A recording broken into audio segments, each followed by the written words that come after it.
Hello guys, welcome to Just One More Opinion. Today is the first episode of my MCU marathon / Road to Christmas series with the movie Iron Man from 2008. I hope you enjoy. Okay, so let's talk about Iron Man. I just watched it for like the 10th time in 12 years. Maybe I've watched it a couple more times than that. And I need to say that the first time I watched it, I was 9 years old. So back in 2008, I watched it at the movie theater, and it completely blew my mind even then, because it was unlike any other movie that I saw, any other superhero movie that I saw. I'd watched up until then, I think Spider-Man and Spider-Man 2, maybe 3. Yeah, I definitely watched 3. And Fantastic Four, and Rise of the Silver Surfer, maybe other movies as well, like overall other movies. But Iron Man was just different. It was unlike any other superhero movie up until then. It was grounded. It was more of a, I'd like to say it was more of a human story with a superhero element, rather than the other way around. It was groundbreaking. It was one of the reasons it paved the way for the MCU. Something that 12 years ago nobody could even predict, that they were going to have 23 movies and counting in 2020. Like, it's insane. I was 9 years old and I never would have believed that I would have go and watch this movie about some superhero that I had no idea existed. I only really know, I really knew just Spider-Man, Wolverine, the Hulk, Fantastic Four, even Captain America, I think, but like Iron Man, Thor, Ant-Man, all of the big superheroes that now we have on our screens, appearing in one movie every 2 years, sometimes even more than that with Endgame and Infinity War, like a couple years ago. And I had no idea that it would have developed to be such a the biggest franchise of all time. So yeah, I was 9. I was 9 when it all started, and when I watched it for the first time. And I didn't really know much of the themes that it was exploring, like war profiteering, choosing humanity over power and control. To me, it was just one superhero against a supervillain, and yeah, that was it. Only after rewatching it when I was older that I really picked up on these themes of taking accountability for our actions and fixing our mistakes, undoing the bad things we've done. And it really connected with me on that level, just because, like I said, in other movies, it was really superhero versus supervillain. They had conflicting ideals.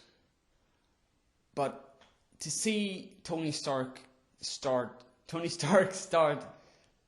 with this arrogant, self-serving, and ignorant of what he had done, like this personality, and knowing how big a journey he had until Endgame last year, it's just wild. And it really makes me so happy that this franchise exists, because we got to know and see these characters grow and develop.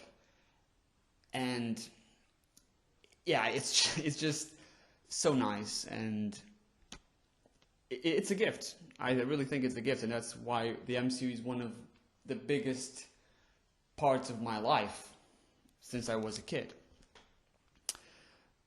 But yeah, it's insane. It's the first movie in 23 movies. Like, they did 23 movies in 11 years, and they have another 7 that we already know of, and many more to come. And this one is the movie that paved the way for everything that was to come. And for other superhero movies outside the MCU, like certainly gave a lot of freedom to the X-Men franchise and other superhero franchises, even in the DC extended universe. Extended? Is that yeah, extended. The DCU. Yeah, I think it's extended. And yeah, it's unbelievable that this movie, that no one had any idea. They all had these concerns about Robert Downey Jr. coming in to portray this hero, this up until that point, this B-level hero. But he nailed it. Robert Downey Jr. is Tony Stark. He is Iron Man. Perfect casting. The parallels between both the character and the actor's lives are they're so on point and they're obvious, yes, but I think RDJ brought something to the table with his past, with his story, and in return, Tony Stark gave this fame, this fame to Robert Downey Jr. to enjoy his life more, I would say. I don't know, I think both the character and the actor gave each other a gift that is just so invaluable. And I couldn't picture Iron Man being anyone else, and I don't think they will do a reboot anytime soon. Maybe in like 20 years, I don't know. I think it's still too soon to think about recasting Iron Man because, yeah, Iron Man is RDJ and RDJ is Iron Man, and I think that's how it should be. But yeah, regarding the plot and the themes, it's really heavy on war and war profiteering, which is something that not a lot of movies up until that point really tackled. It had a small radius. It was New York, like saving New York from this Green Goblin.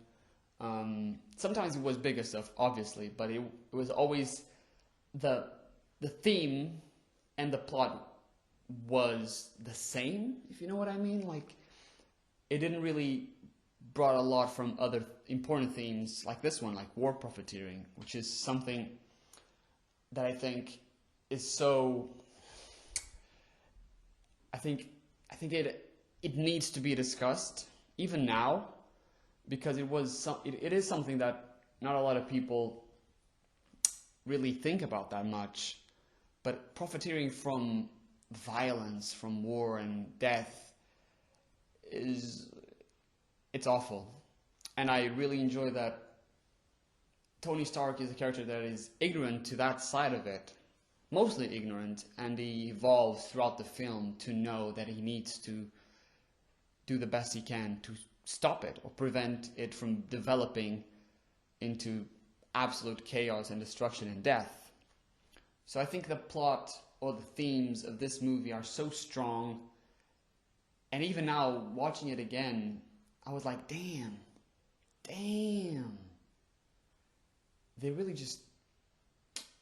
They showed it all. Like, they didn't want to be cheeky and just show a bit of like just mention it. No, they actually showed, like, the plot of this story is a man faces himself, really, when he's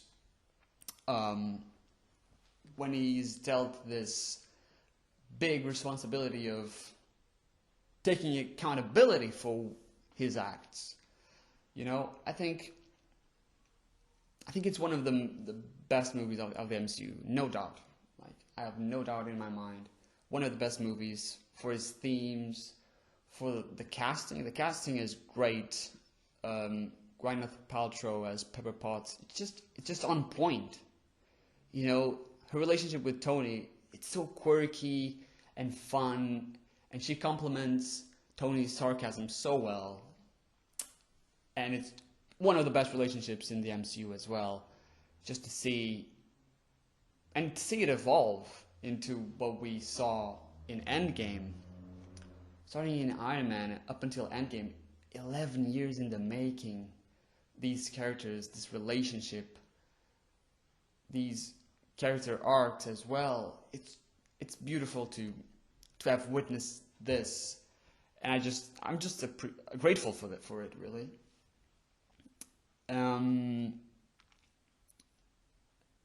But yeah, I think it will revolutionize the genre for sure.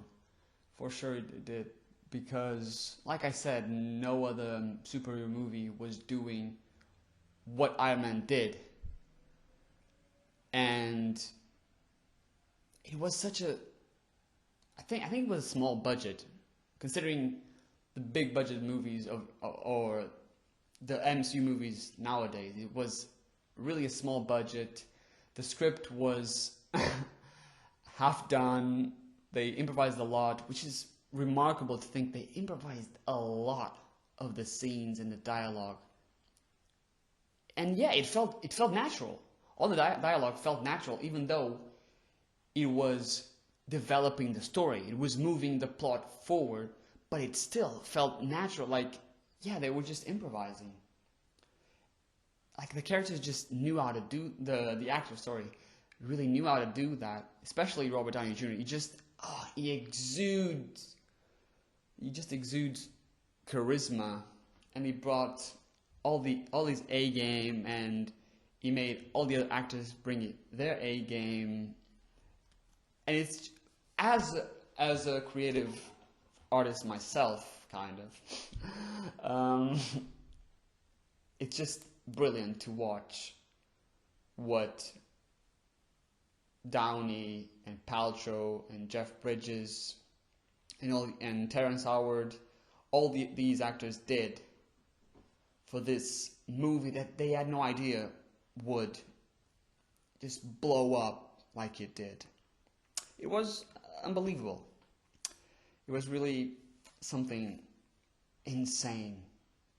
Like, I look back now and I cannot picture what the MCU is right now, like back then.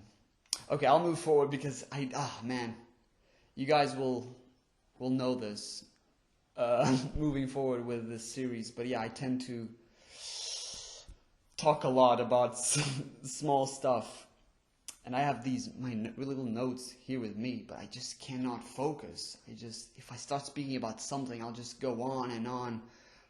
My friends are victims of this. So yeah, like, Tony Stark is such a huge character right now.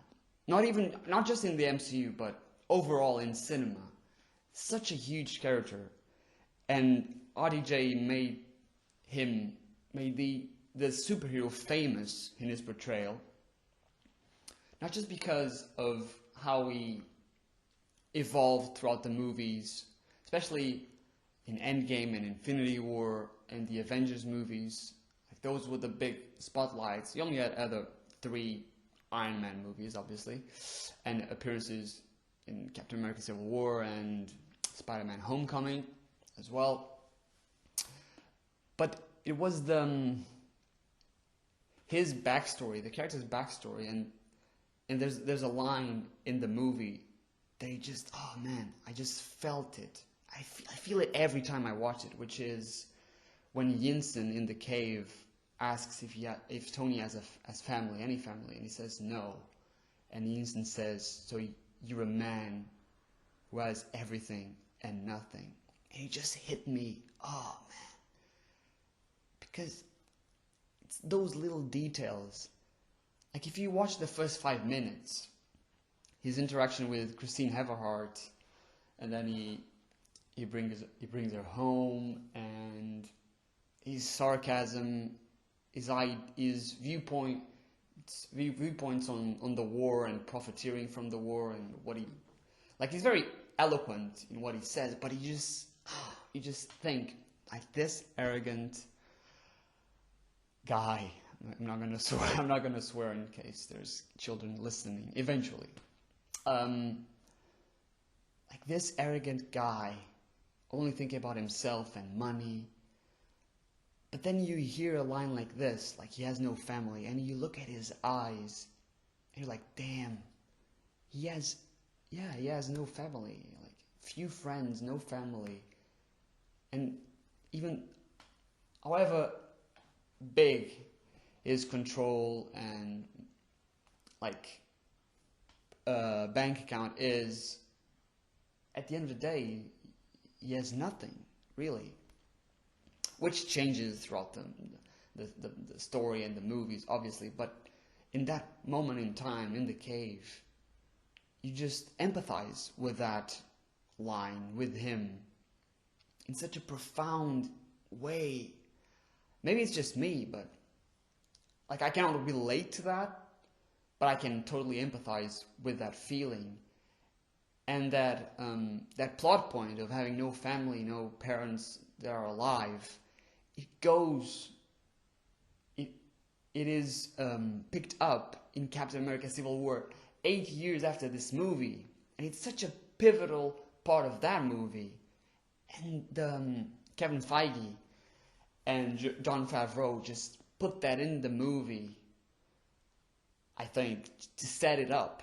Like they made so many decisions to set up stuff. Like the 10 rings appear in this movie, and they're mentioned, and they play a part in Iron Man 3 in 2013. But they're gonna play such a gigantic part next year in Shang-Chi and the Legend of the Ten Rings. It's insane. 13 years later, these characters are still gonna play a part, and it blows my mind. It just blows my mind. Like Kevin Feige and all the MCU directors and writers, they were so smart in setting up these little things, and even with the first arc reactor showing up at the end of Endgame as well, with such an emotional weight to it. I love it. I love these little setups. I think they're what, in some ways, they are what makes the MCU the MCU. Because you get this movie, but you know it's going to branch out into 3 different movies, and those 3 movies are going to branch out into another 9, and that's how we got this far. But yeah, also Rhodey as a character is great. Terrence Howard played him amazingly, did a great job at playing the military man who is also a friend of the protagonist. And even though I got used to Don Cheadle as James Rhodes, as Rhodey, because he played him for the next 9 years, I still would have liked to know what Terrence Howard would have done with the character moving forward, because there's this scene in the movie that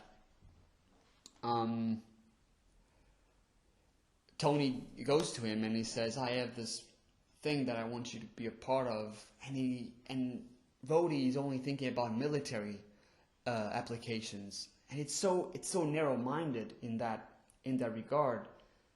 So I would have liked to see Howard's Rhodey evolved into basically Cheadle's Rhodey, which is much more, at least in 2019 in Endgame, he's much more focused on the greater, like a greater benefit for the whole humanity, rather than a military application of weapons, of Stark Industry weapons in this case.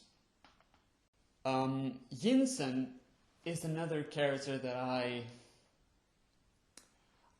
just love. I just love Jinsen, even though we only get to see him for like 30 minutes. But he's one of the great examples in the MCU of a good man.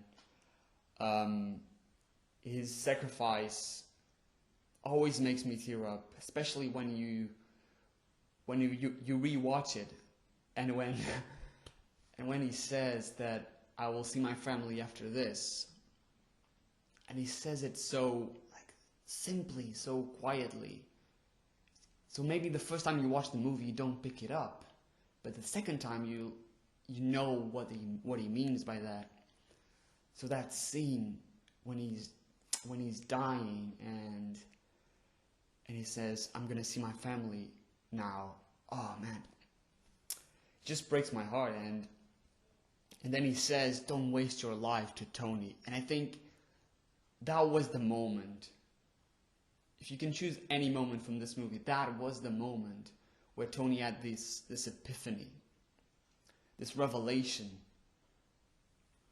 Because Jinsen was pivotal. It was a pivotal part to Tony's rebirth as a person, as a character. And myself, I can relate. I can, empathize with Jinsen at that moment in time where he sacrificed himself for this man that he knows was a man that he was profiteering, from war, and all about money and power and fame. So he knows that if he needs to say something to make him understand that these last few weeks or months mean something. They have to mean something. So he says, "Don't waste your life." And I connect with that every time, because it's something that I think we can all relate to. We should make something good out of our times here on Earth, and don't waste your life. It has this powerful message in it. I think one of the most important messages in the MCU, or any movie that I've watched, really. So yeah, Jinsen was one of the good ones, and it's a shame that he was only alive in the first 30 minutes of this movie, but his sacrifice was a really important part in developing the character of Tony Stark, so I'm really grateful for that. Hey guys, just to let you know that the next section was recorded 3-4 hours after the first one. That was because I had my dad come home, and my mom had to work from home, so I didn't want to bother her with my recording, so I just had to find another time to record the last bit of the episode. So I might be talking a bit quieter in the next section, but hopefully I didn't forget some major points that I wanted to talk about the movie. So yeah, I just wanted to give you a heads up about that. So yeah, enjoy the next bit. In terms of villains, we have Raza and Obadiah Stane, aka Ironmonger. And, well, Raza is just one of the higher ranked Ten Rings operatives, and he just wants control over his country. So, I don't know, those types of villains with those motives of control and power and money, to me they seem two-dimensional, and they don't really offer that much in terms of the story. I like my villains with a bit of conflict, like their ideals go against the hero, yes, but they might also make us feel conflicted ourselves. This happens with Thanos in Infinity War, I think, in my opinion.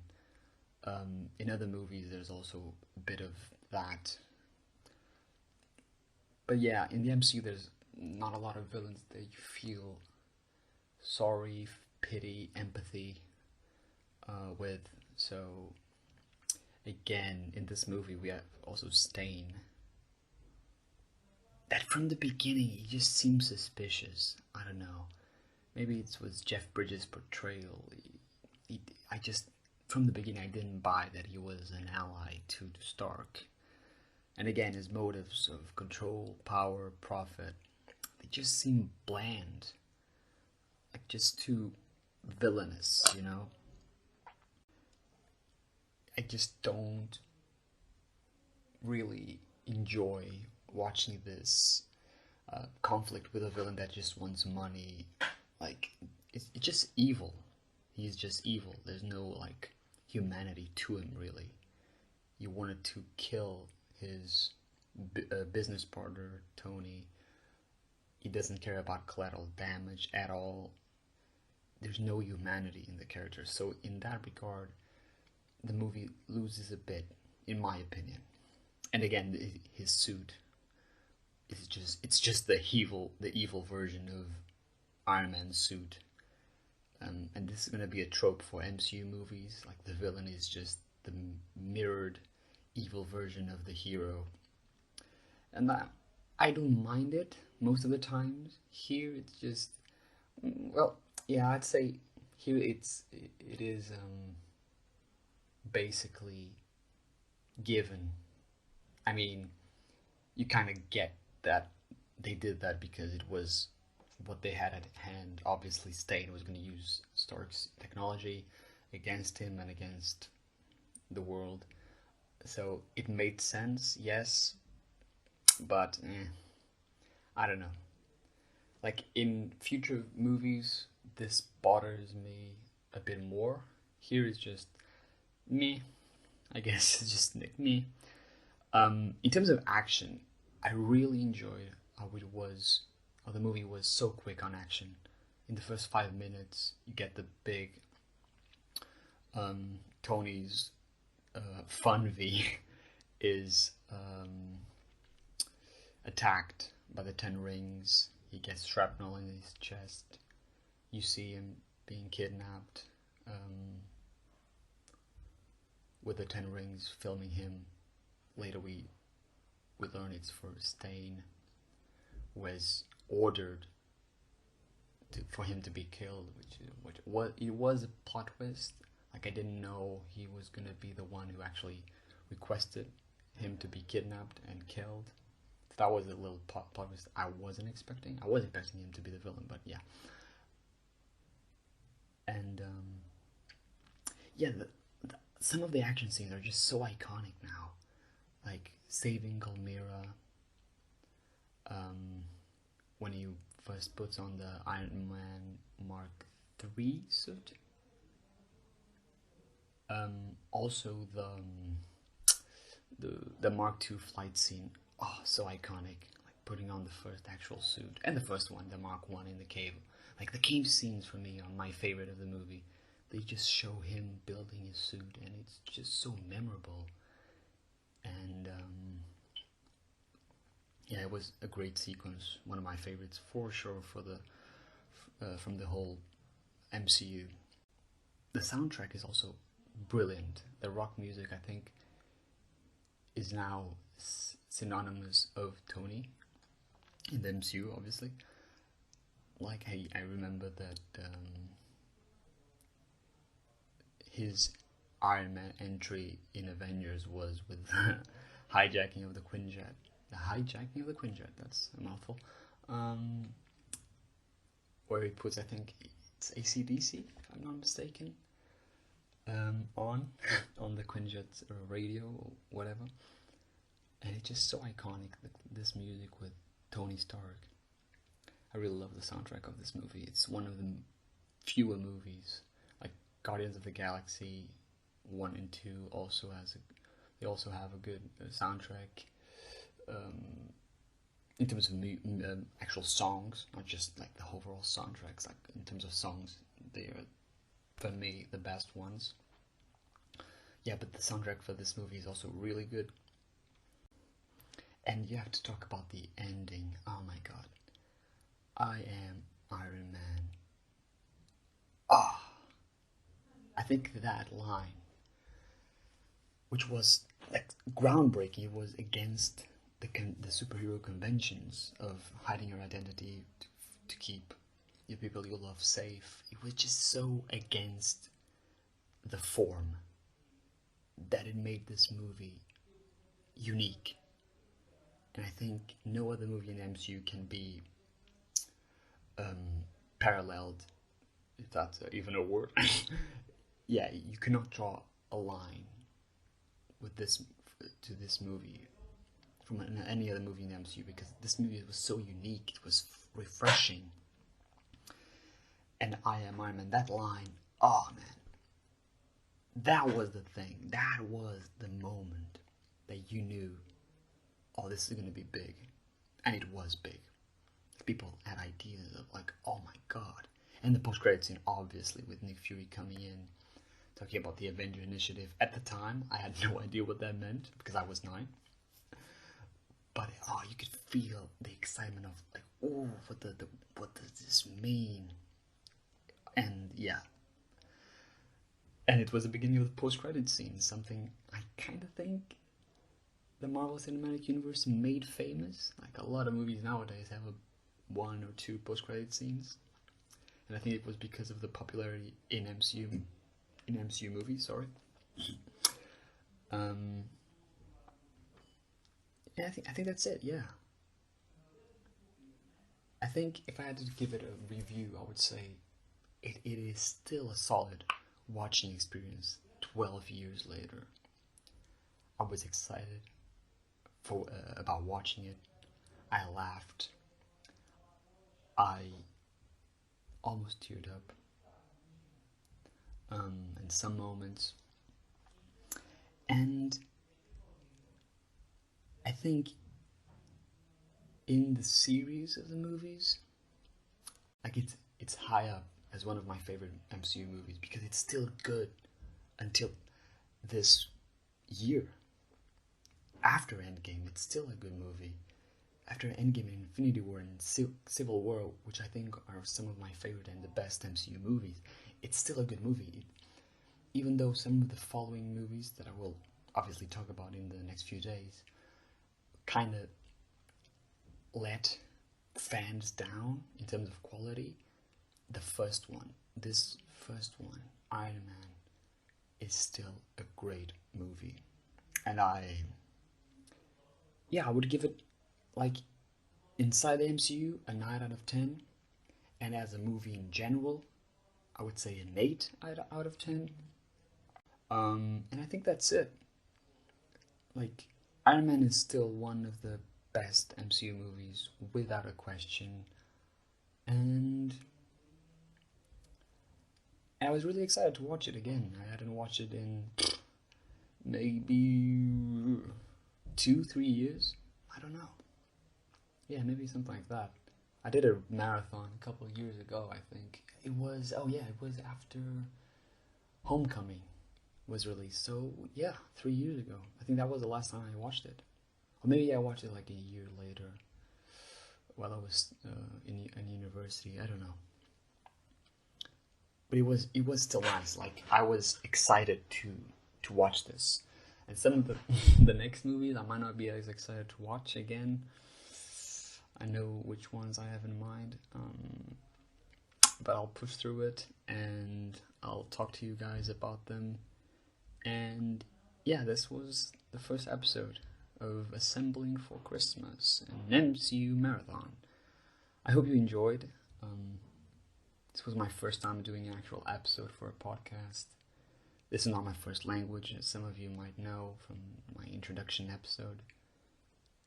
And I was a bit nervous about doing this for a long time, and I might have drifted away from the main point of this video, of this episode sometimes. But yeah, we have reached the end. It's probably around 30 minutes. Something. Oh, yeah, it might be longer than that. Sorry about that if you if you think this is too long. I'll try to reduce the amount of time I spend talking about one movie for the following episodes, I promise. And yeah, I promise you also that my confidence and my ability to articulate my viewpoints will get better over time. This was the first episode, so I don't like to say it, but please go easy on me. And I'll talk to you guys tomorrow and after tomorrow and after tomorrow, because until the 23rd of December I will be talking to you guys about the MCU every day. And I hope you enjoy this podcast episode about Iron Man. Oh, man, my voice. Oh, man. It's a shame that I'm not... Let me try that again, actually. Thank you for listening in to this, the first episode in this series that I'm making. And I'll talk to you tomorrow. Bye-bye.